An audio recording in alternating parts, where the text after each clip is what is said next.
बचत क्या होती है? बचत आय का वह भाग जो वर्तमान में खर्च नहीं किया जाता बल्कि भविष्य की आवश्यकताओं को पूरा करने के लिए उत्पादक रूप में रखा जाता है, बचत कहलाता है। आज दिक्कत यह है कि भविष्य की आवश्यकताओं को पूरा करने की सोच तो है पर भविष्य का ठौर नहीं। ऐसे में सवाल यह है कि बचत बचाएगी पर कब तक खींच पाएगी? नमस्कार, आप देख रहे हैं प्राइम डिबेट, आपके साथ मैं हूं स्वप्निल। पीएम मोदी की अपील का असर तो दिख रहा है, खास लोगों में भी जो सत्ता पक्ष से जुड़े हैं। विपक्ष का कोई खास ऐसा मन दिख नहीं रहा, पर दिख तो भविष्य भी नहीं रहा, और जो दिख रहा है वो खतरनाक अंदेशे जगा रहा है। ऐसे में चाहिए तो सिर्फ क्लैरिटी। आज उसे ही खोजेंगे। मेरे साथ जो गेस्ट जुड़ रहे हैं आपको इंट्रोड्यूस करवा देता हूं। बीजेपी से जयपाल सिंह मांडोता मेरे साथ हैं, करणवीर सिंह राजपुरा कांग्रेस का प्रतिनिधित्व कर रहे हैं, दामोदर शर्मा जी रिटायर्ड आईएएस हैं, और परमजीत सिंह वोहरा अर्थशास्त्री हैं। आप सभी का स्वागत है समाचार प्लस पर। मैं शुरुआत कुछ फैक्चुअल बातों से करना चाहता हूं, उसके बाद फिर मैं सियासी गलियारों का रुख करूंगा। दामोदर जी, मैं आपसे शुरुआत कर रहा हूं। मैं एक सेंटेंस लिख भी रहा हूं कि एक तो मोदी का मंत्र है और दूसरा देश का सोशल तंत्र है, और उसे कोई रिटायर्ड आईएएस अधिकारी से बेहतर समझा नहीं सकता। हमारा जो सोशल तंत्र है, खासकर जो ग्रामीण इलाके हैं, वो शहरों से खासे अलग है। उनकी अपनी आवश्यकताएं हैं, वो बचत पर नहीं चल सकती। आपके हिसाब से आपको क्या लगता है? देखिए, मेरे हिसाब से ये है कि ग्रामीण क्षेत्रों की और शहरी क्षेत्रों की जो अर्थव्यवस्थाएं हैं, रात दिन का अंतर है। शहरी क्षेत्रों के लोगों की आज भी हम देखते हैं तो इनकम ग्रामीण क्षेत्रों के लोगों से कई गुना ज्यादा है, नंबर 1। नंबर 2, अपने देश में आर्थिक असमानता इतनी है कि गरीबों के और जो ज्यादा पैसे वाले लोग हैं उनके पैसे में बहुत ज्यादा अंतर है। इतना ज्यादा अंतर है कि देश में मैं ये कह सकता हूं कि कुल 5-4% लोग ऐसे हैं जिनके हाथ में देश की 70-80% आर्थिक शक्ति है या पैसा है।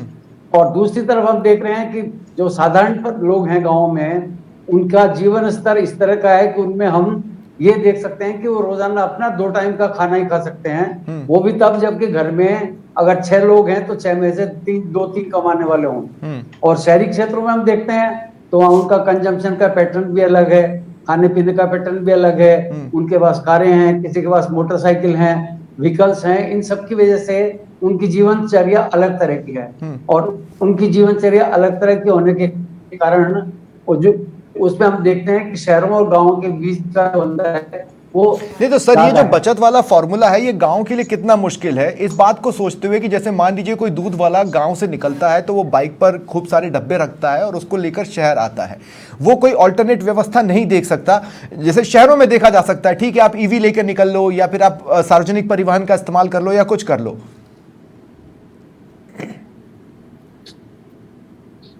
तो देखिए, इसमें ये है कि कोई दूध वाला अगर शहर आता है तो पहला सवाल तो ये, दूध वाला शहर आता क्यों है?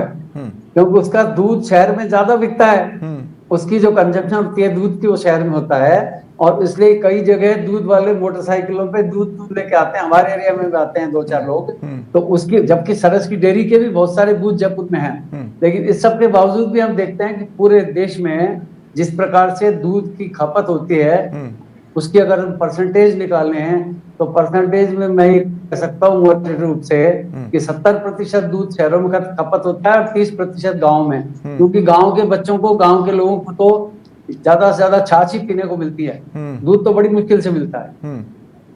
ठीक है, परमजीत भाई देखिए क्या है, तो अब ये जो सर कुछ जोड़ रहे हैं, शॉर्ट में जोड़ दीजिए, फिर मैं परमजीत भाई के पास चला जाऊंगा।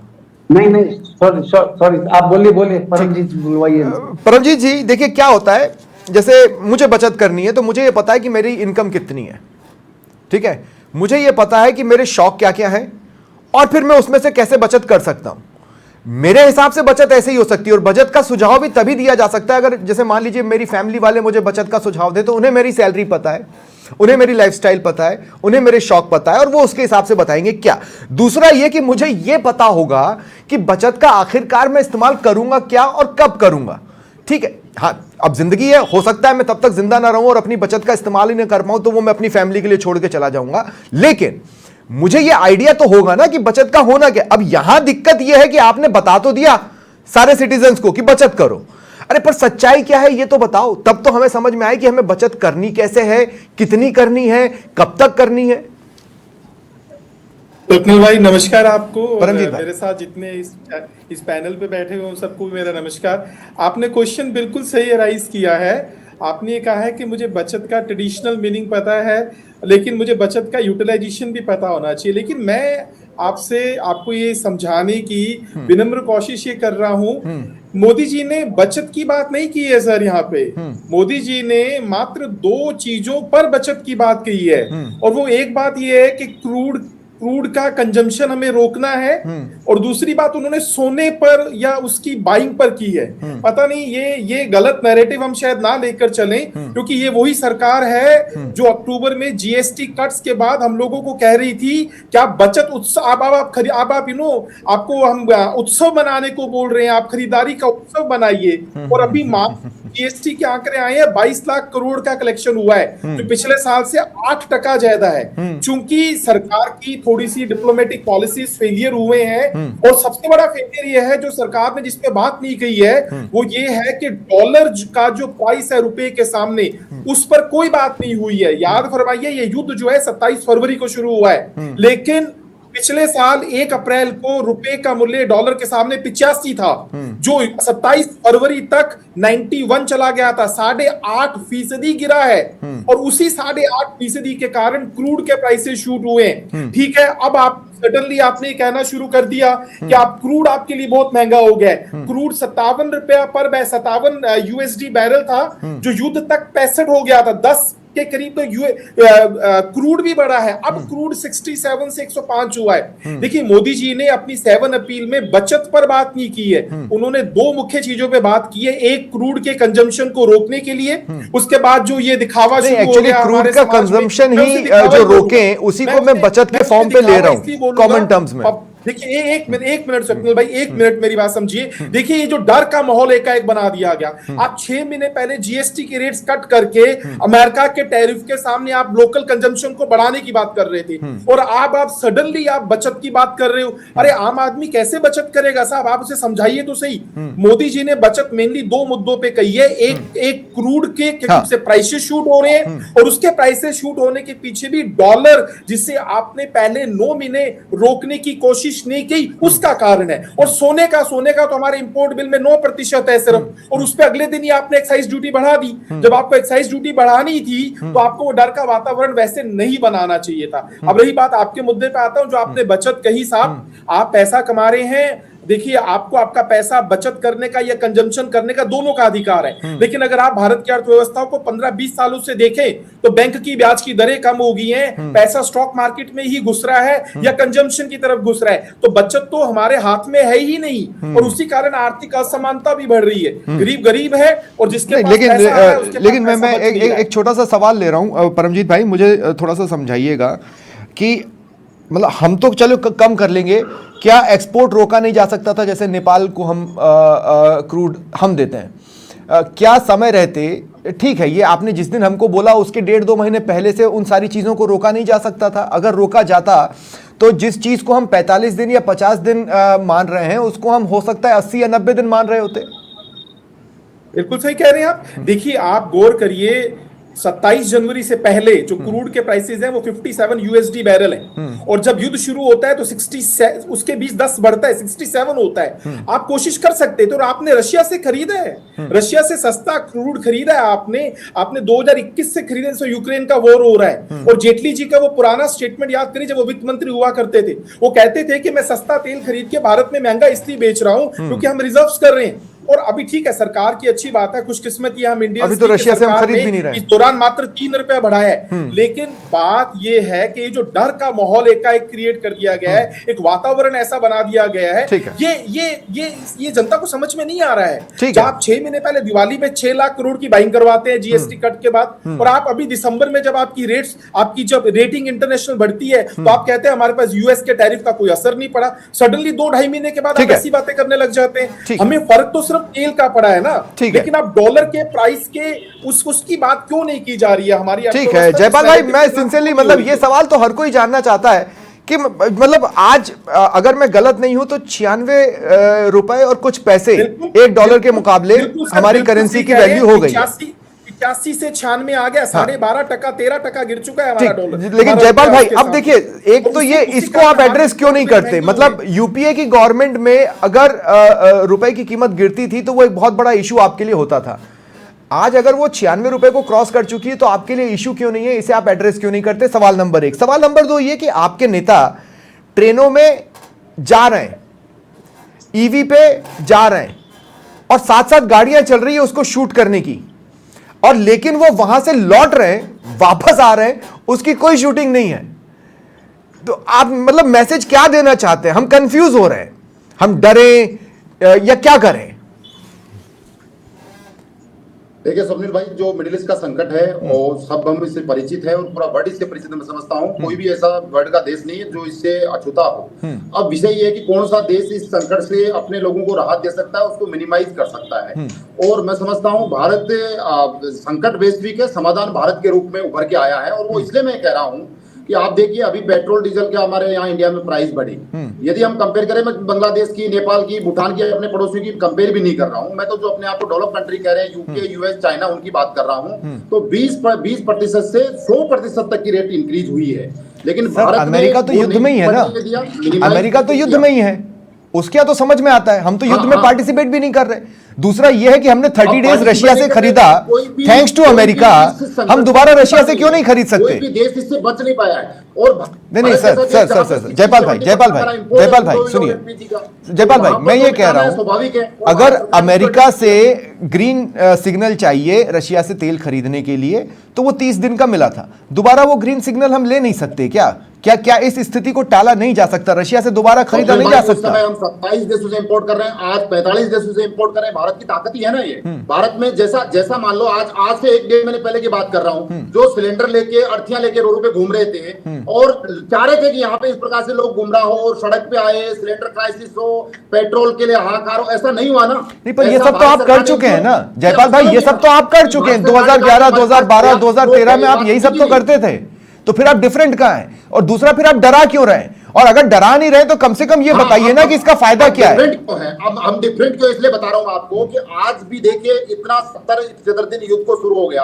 आज अनेकों देशों में लॉकडाउन है, 4 डे वीक चल रहा है, अनेकों देशों में क्रूड ऑयल की क्राइसिस है, एलपीजी नहीं मिल रही है। भारत में ऐसी सिचुएशन नहीं है। कैसे नहीं है? कैसे नहीं है जयपाल भाई? अब देखिए प्लीज, ये ऐसा मत बोलिए। आपको राजस्थान में ही कई जिलों की कई ऐसे गांव हैं जहां पर सीएनजी नहीं मिल रही है, जहां पर पेट्रोल डीजल के पंप पर ताला लग गया है क्योंकि अभी उनके पास डिलीवरी हुई नहीं है। और ये जानकारी अगर आप तक नहीं आ रही है तो आई एम वेरी सॉरी। अपवाद है तो है, लेकिन ओवरऑल यदि सिचुएशन देखिए तो भारत के कंट्रोल में माफ कीजिए, कहीं नहीं कि बहुत बड़ा पैनिक हो रहा है या एलपीजी का सिलेंडर नहीं मिल रहा। पैनिक तो आप कर रहे हैं सर, पैनिक तो आप कर रहे हैं, आप समझ नहीं रहे इस बात को। पैनिक तो आप कर रहे हैं, करवा रहे हैं। रेखा गुप्ता मेट्रो में बैठेंगी तो उससे हमको खुशी मिलेगी या हम पैनिक में आएंगे? दिख रहा है हमारे को, सबको दिख रहा है कि आगे युद्ध किस सिचुएशन में जाता है, कितने देशों में फैलता है। अभी तक कोई सिचुएशन क्लियर नहीं है, इसलिए इसके लिए तैयार करना तो सच बताइए ना देश को। करना और भारत के मुखिया होने के नाते यदि प्रधानमंत्री जी ने ऐसा कहा तो इसमें गलत क्या है? हमें उसके लिए तैयार होना चाहिए। ठीक है, हमें एक सामान्य नागरिक शिष्टाचार है, नागरिक डिसिप्लिन है, वो हम सबको फॉलो करना चाहिए। लेकिन सर मैं फिर ये कह रहा हूं कि भारत एक कॉम्प्लिकेटेड सिनेरियो है। हमारा जो सोशल तंत्र है वो कॉम्प्लिकेशंस के साथ है। आप अपील कर सकते हैं कि साहब फर्टिलाइजर का उपयोग कम कर लो, लेकिन वो एक पॉसिबिलिटी नहीं है। हमारी जो विविधताएं हैं वही हमारी सबसे बड़ी ताकत होने के साथ इस वक्त एक कमजोरी के तौर पे हो जाएगी अगर हम इसी तरीके से पैनिक में डालेंगे तो। करणवीर भाई, लेकिन दिक्कत क्या है मालूम है करणवीर भाई? अभी क्या 21 तारीख को आप लोगों ने एक प्रदर्शन का ऐलान कर दिया, प्रदेश भर से कार्यकर्ता बुलाओगे, पैदल तो आएंगे नहीं, है ना? वो आपकी मंशा के लिए यहां पर आएंगे तो पेट्रोल डीजल फूंक करी। तो मतलब आपको इस मुसीबत के वक्त में देश का साथ नहीं देना है।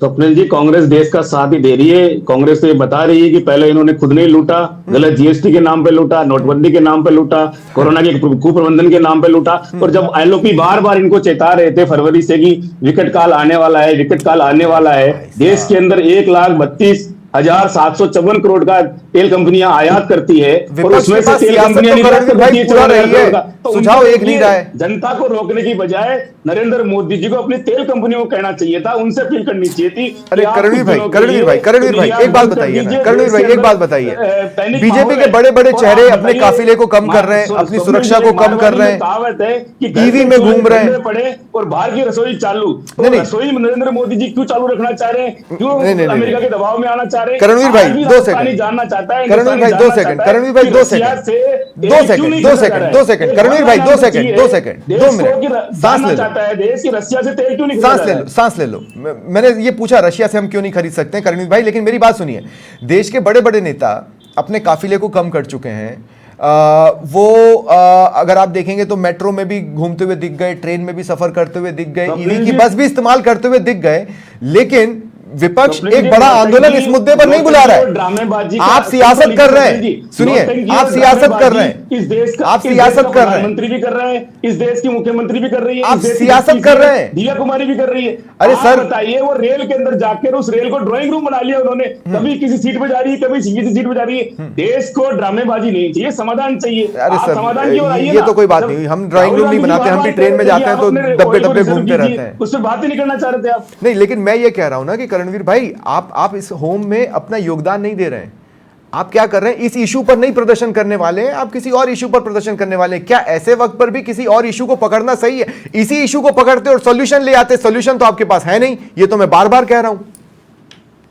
स्वप्निल जी, सॉल्यूशन दिया जा रहा था, बार बार चिताया जा रहा था, फरवरी से चिताया जा रहा था कि आने वाले समय में एनर्जी का बहुत बड़ा संकट आने वाला है। पर हमारे देश के प्रधानमंत्री बंगाल में जाकर मच्छी खा रहे थे, बंगाल में जाकर ये तय कर रहे थे कि मीट कौन कम खाएगा, आप नहीं कर रहे थे, खाया था, उनको तो बंगाल आप नहीं कर रहे थे ना।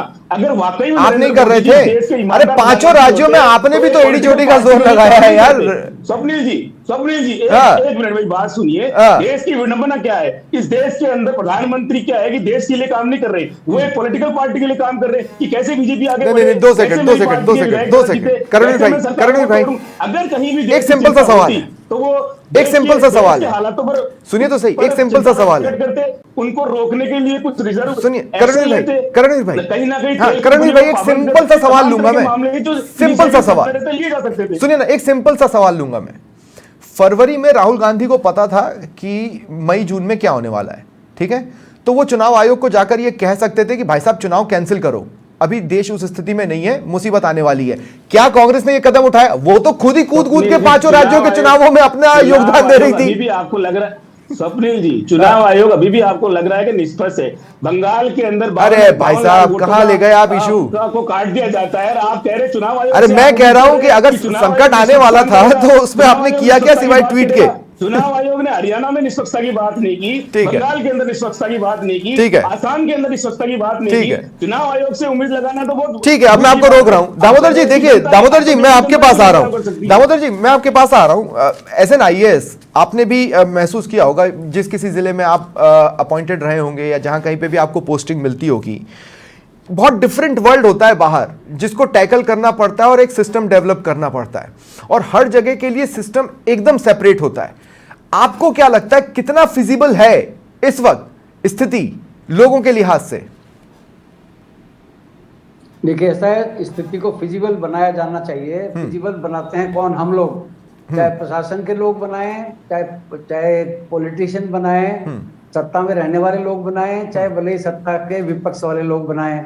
कैसे बनाया जा सकता है? आप उदाहरण लीजिए, दुनिया के छोटे छोटे देशों में अभी जब पेट्रोल डीजल का क्राइसिस है, लोग साइकिलों पे चल रहे हैं, ईवी का उपयोग कर रहे हैं, पब्लिक ट्रांसपोर्ट का उपयोग कर रहे हैं। अपने यहाँ पर नेता दिखाने के लिए पब्लिक ट्रांसपोर्ट का उपयोग कर रहे हैं, जैसे अभी कहा गया, और इसके साथ उनके पीछे पीछे 10 कारों का काफिला चलता है, तो उसमें पेट्रोल डीजल तो वेस्ट होना ही है। इसके साथ साथ हमारे पेट्रोल डीजल के जो रिजर्व्स हैं, वो तो हमारे हैं ही नहीं, हम तो इम्पोर्ट करते हैं रशिया से, और रशिया से इंपोर्ट करने के बाद, जैसे अभी कहा गया, कि अब दूसरे देशों को एक्सपोर्ट करके मुनाफा कमा रहे हैं, तो उस 140-45 करोड़ देश की जो जनता है, वो जनता को आप क्या जवाब देंगे? कैसे चलना चाहते हैं इस देश को?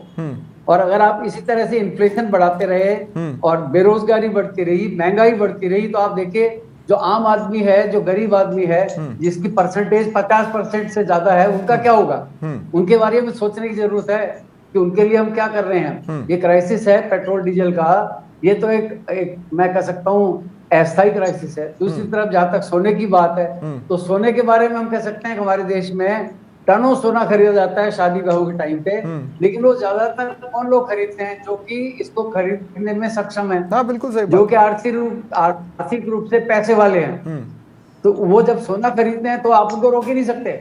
वो चाहे देश के अंदर सोना खरीदे चाहे इंपोर्ट करें, वो तो लेंगे, आप रोक नहीं सकते उसको। ठीक है, ठीक है। तीसरी बात यह है, जैसे ये कहा गया कि साहब आपने विदेश यात्रा कम से कम करिए। अरे विदेश यात्रा करने वालों की परसेंटेज इस देश में कितनी होगी? ज्यादा से ज्यादा पॉइंट सम % होगी। तो विदेश यात्रा वो नहीं भी करेंगे या करेंगे तो उससे फॉरेन एक्सचेंज आपका बच जाएगा। चलिए कोई बात नहीं, उसमें से कितना फॉरेन एक्सचेंज आपके पेट्रोल डीजल के आयात में खर्च हो रहा है वो भी तो देखिए। तो इसलिए ये जो चीजें हम कर रहे हैं, इसमें सबसे जो खास बात है, जो जरूरत है, वो इस बात की है कि हम लोगों का मानस ये बनाएं कि भाई इस क्राइसिस में हमारे साथ रहें, पब्लिक ट्रांसपोर्ट का ज्यादा से ज्यादा उपयोग करें, पॉल्यूशन कम करना है तो पेड़ पौधे ज्यादा से ज्यादा लगाएं, खाने पीने की चीजों का कंजम्पशन तो करें, लेकिन भौतिकतावाद को इतना ज्यादा बढ़ावा नहीं दें। ठीक है कि हम पैसा उधार लेकर के भी खर्चा करें। ठीक है। मैं जयपाल भाई देखिए क्या है, मैं आपसे एक बात कह रहा हूं, मुझे नहीं लगता कि हमने कोई दूरदर्शी कदम उठाया अब तक। अब हम दूरदर्शी अपील जरूर कर रहे हैं। अब मसला क्या है इस बात को समझिएगा, देश में ट्रांसपोर्ट की क्या स्थिति है किसी से छिपी नहीं है, किसी से छिपी नहीं है, ठीक है। और दूसरा ये बात भी नहीं छिपी है कि 80 करोड़ लोगों को आज भी राशन के किट सरकार बांट रही है। ऐसे देश में जहां 80 करोड़ लोगों को राशन का किट बांटना पड़े, वहां 3 रुपए की भी महंगाई बढ़ना किसी परमाणु बम के हमले जैसा ही होता है। तो क्या है आपके पास पैरेलल लाइन कुछ है कि नहीं है? तो अपने भाई पहली बात तो मैं ये कहना चाह रहा हूँ कि हमने इस जो मिडिल ईस्ट की क्राइसिस को बहुत अच्छे से हैंडल किया और भारत एक केस स्टडी के रूप में, इसलिए स्टडी के रूप में है कि 70 दिन के बाद में भी भारत में वो प्रभाव नहीं पड़े जो दूसरे हमारे अड़ोसी पड़ोसियों के देशों में पड़े हैं। और वहां उनके स्थिति मुझे बताने की जरूरत नहीं है। वहां पे किस हिसाब से क्रूड ऑयल, पेट्रोल डीजल के और एलपीजी के दाम बढ़े, पहली चीज तो ये। दूसरी चीज मैं निवेदन करना चाह रहा हूँ कि आज सरकार ने 3 रुपए बड़े एक्सपर्ट्स ने राय दिए कि 28 रुपया डीजल, 32 रुपया पेट्रोल, ये एक्सपर्ट्स की राय है। नो प्रॉफिट नो लॉस के आधार पर यदि काम करे तो भी इतना तो मिनिमम बढ़ाना है, लेकिन सरकार ने नहीं बढ़ा दिया। तो इसी निश्चित सर $120 प्रति बैरल में पेट्रोल हम 72 रुपए में खरीद रहे थे, आज $110 प्रति बैरल पे हम 109 में खरीद रहे हैं। थोड़ी है जयपाल भाई, $120 प्रति बैरल में हम 70 रुपए में पेट्रोल खरीद रहे थे और आज $100 प्रति बैरल पे हम 109 रुपए में खरीद रहे हैं। ये कैसे जस्टिफाइड है? तो 32 का गैप तो यही पूरा हो गया महाराज, और क्या बढ़ाओगे आप? लेकिन ठीक है, करणवीर भाई एक कमेंट करिए, फिर मैं परमजीत सिंह के पास जाऊंगा और फिर मैं डिबेट क्लोज करूंगा। स्वप्निल जी, जब महंगाई आसमान छू रही है, सिलेंडर महंगा हो गया है, दाल सब्जी महंगी है, दूध महंगा है, बच्चों की फीस महंगी है, तो आम आदमी बचत करेगा या पेट भरेगा? समस्या तो हमें सरवाइव करने की है, बचत तो बहुत दूर की बात है। देश को सरवाइव कैसे किया जाए? सरकार को एक रिलीफ पैकेज लाना चाहिए। और जिन कंपनियों ने, जिन पेट्रोलियम कंपनियों ने बहुत मोटा मुनाफा कमाया है, जब देश के अंदर या विदेश के अंदर क्रूड ऑयल के दाम बहुत स्थिर थे, तो सरकार को आगे आना चाहिए और उन लोगों के लिए एक विशेष पैकेज लाना चाहिए। जो लोग संगठित व्यापार में नहीं है, ठीक है, मेरा लास्ट क्वेश्चन है, मेरा लास्ट क्वेश्चन है, देश के 80 करोड़ लोग, ठीक है करणवीर भाई रोक रहा हूं, मेरा लास्ट क्वेश्चन है परमजीत सिंह वोहरा के लिए। परमजीत भाई, मैं जयपाल सिंह मांडोता की एक बात से सहमत हूं कि ये कल को पढ़ाया जाएगा, ये बकायदा ये पूरा एपिसोड कोर्स में किसी न किसी चैप्टर के रूप में आना चाहिए, लेकिन उसमें लिखा क्या जाएगा? आप मुझसे पूछ रहे हैं? जी जी जी परमजीत भाई आपसे हैं। मैं थोड़ा समझ नहीं पाया, क्या कह रहे थे स्वप्निल? मैं ये कह रहा हूं कि ये पूरा एपिसोड इकोनॉमी की किसी न किसी बुक के किसी न किसी चैप्टर में ऐड होने वाला है, या तो पॉजिटिव्स के लिए या नेगेटिव्स के लिए। आपके हिसाब से उस चैप्टर में होगा क्या, स्टार्ट टू फिनिश? देखिए ये वैसे ये पॉजिटिव और नेगेटिव की बात नहीं है, ये विश्लेषण की बात है। बात ये है कि आप देखिए, अब इसको किसी पॉलिटिकल पार्टी के कनेक्शन से मत समझिए। प्रधानमंत्री जी की टाइमिंग देखिए आप, चुनाव खत्म होते हैं, रिजल्ट फेवर में आते हैं और अनाउंसमेंट्स होती हैं। और युद्ध चल रहा है 27 तारीख से, और डॉलर का प्राइस उससे पहले ऑलरेडी शूट हो रखा है। जब आपको लगा कि अमेरिका हमारी बात नहीं मान रहा है, तब सडनली आप क्या करते हैं कि जीएसटी कट्स कर देते हैं। यानी ये विश्लेषण समझा जाएगा, ये समझा जाएगा कि आप एक्चुअली आपकी जो इकोनॉमिक्स है वो पॉलिटिकल डिप्लोमेसी के दबाव में आई है, और आप इतनी बड़ी जनसंख्या वाले मुल्क थे, आप कई चीजों को ढंग से नहीं समझ पाए। कुल मिला के ठीक है, वही बात है कि आप पहले भी महंगा बेचते रहे हैं सस्ता खरीद के, अब महंगा हो रहा है तो अब और महंगा कर रहे हैं। आप एक्सपोर्ट ड्यूटीज को कम कर रहे हैं और कंपनियों को मुनाफा दे रहे हैं। एक्साइज ड्यूटी आप गोल्ड पे बढ़ा रहे हैं। बताइए जिन घरों में शादियां होंगी क्या वो नहीं खरीदेंगे? और बात हम रोजगार की क्यों नहीं मानते हैं कि असंगठित क्षेत्र में सोने और चांदी के माध्यम से जितने लोगों को रोजगार मिलता था उनका क्या होगा? एक दिन में उनका सबका रोजगार चला गया। यानी ये इकोनॉमिक्स की में अंदर ये विश्लेषण में पढ़ा जाएगा। इसका पॉजिटिव और नेगेटिव तो ये होगा, देखिए अर्थशास्त्र में नेगेटिव एक ही होता है कि आम आदमी मरता है। इस दौर में भी आप देखिए स्टॉक मार्केट से कितनी बड़ी बिकवाली हो रही है एफपीआईज के माध्यम से। मई में 15,000 करोड़ रुपया निकाल लिया गया है। हम कहीं भी ये समझने की कोशिश नहीं करें कि स्टॉक मार्केट गिर नहीं रहा है, लेकिन पैसा निकल रहा है। कौन डाल रहा है? सही कह रहे हैं आप, 80 करोड़ लोगों को आप फ्री फूड ग्रेन दे रहे हैं। बचत की क्या बात है? यहाँ तो सर्वाइवल की बात हो रही है, लेकिन स्टॉक मार्केट अभी भी टिका हुआ है। यानी ये सब विश्लेषण किया जाएगा कि गरीब मुल्क जिसमें एफपीआई इतना पैसा 2 लाख करोड़ रुपया निकाल चुका है, वो सेंसेक्स अभी भी बना हुआ है। पैसा कहां से जा रहा है? बचत तो है ही नहीं आम आदमी के पास, उसके खर्चों को ही वो संभाल नहीं पा रहा है। तो इकोनॉमिक्स के अंदर तो इसे विश्लेषण के तौर पे समझा जाएगा कि ठीक है। अब इसमें देखिए इतना तो तय है, अगर मिडिल ईस्ट में चीजें नहीं सुधरती हैं या सुधार की तरफ जाती हैं तो हमारे यहां संकट तो आएगा। कितना गहरा कितना बड़ा आएगा ये अभी कोई बताने के लिए तैयार नहीं है। सरकार की खुद के असम्पशंस हमें अभी इस बारे में कुछ नहीं बता रहे हैं कि वो संकट कितना बड़ा होगा, लेकिन ये संकट आएगा जरूर अगर युद्ध नहीं रुकता है। और इस बात की कंफर्मिटी इसलिए भी है क्योंकि अब 2027 से पहले किसी बड़े राज्य में चुनाव भी नहीं है। इस तंज के साथ मैं इस डिबेट को खत्म कर रहा हूं। बहुत बहुत शुक्रिया आप सभी का मेरे साथ जुड़ने के लिए। फिलहाल इतना ही, नमस्कार।